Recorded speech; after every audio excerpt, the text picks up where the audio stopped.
Hello everyone, good evening. সবাই কেমন আছো? দেখো এখানে দুজনে রেডি হয়ে একটু যাচ্ছিলাম স্পেন্সারে টুকটাক ঘরের কিছু কেনাকাটা করতে।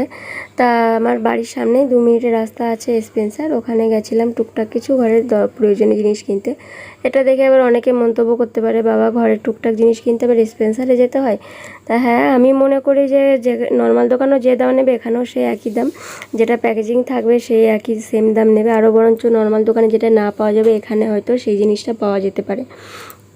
তা যাই হোক, এখানে এসে যেগুলো আমার প্রয়োজনীয় জিনিস, যেমন তেল, সাবান, সার্ফ, গায়ে মাখার সাবান যেগুলো দরকার, বিস্কুট, কফি, তারপরে চা, টক দই, এগুলো যাই হোক যেসব প্রয়োজনীয় জিনিস, ডাল, এসব সব নিয়ে আর এখানে সব দেখো বিল করলাম, বিল টিল করে বাড়ি গেলাম। বাড়ি গিয়ে সব এই যে বার করে রেখেছি। আর একটা ছোট্ট মিষ্টি দই এনেছিলাম, যেটা আমি এই পাউরুটিটা খেতে খুব দারুণ লাগে, এটার সঙ্গে মিশিয়ে মিশিয়ে খাচ্ছিলাম। আর এই জিনিসটা ছাড়া তো আমার একদমই চলে না। তা তোমাদের কেমন লাগলো ভিডিওটা অবশ্যই জানিও, আর লাইক, কমেন্ট, শেয়ার করো।